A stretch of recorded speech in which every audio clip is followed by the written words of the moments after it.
ایک دفعہ کا ذکر ہے کہ ایک پیاسی لومڑی پانی کی تلاش میں ادھر ادھر گھوم رہی تھی۔ کچھ دیر بعد اسے ایک کنویں میں پانی ملا اور اپنی پیاس بجھانے کے لیے وہ اس کنویں میں کود گئی۔ اس نے اطمینان سے پانی پیا اور کنویں سے باہر نکلنے کا فیصلہ کیا۔ جب لومڑی نے چھلانگ لگائی تو وہ باہر آنے میں ناکام رہی، کیونکہ کنواں تھوڑا گہرا تھا۔ لومڑی نے اس سے نکلنے کی کئی بار کوشش کی مگر کچھ فائدہ نہ ہوا۔ آخر وہ تھک گئی اور کنویں سے نکلنے کا سوچنے لگی۔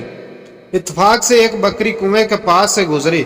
اس نے کنویں میں جھانکا اور دیکھا کہ وہاں ایک لومڑی اداس بیٹھی ہوئی ہے۔ بکری نے پوچھا کہ لومڑی تم وہاں کیا کر رہی ہو؟ اس نے بہت چالاکی سے جواب دیا کہ میں پانی میں پی رہی ہوں، لیکن یہ پانی بہت صاف اور ٹھنڈا ہے۔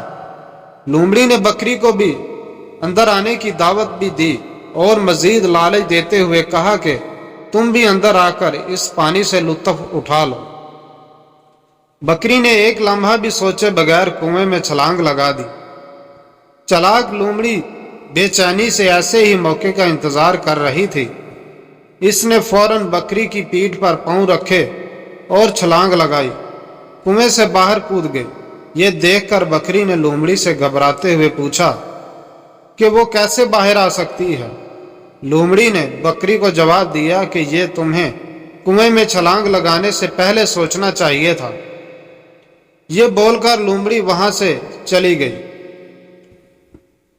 نتیجہ یہ نکلا کہ اس کہانی سے ہمیں یہ سبق ملتا ہے کہ کوئی بھی کام کرنے سے پہلے سوچو، جلد بازی برباد کر دیتی ہے۔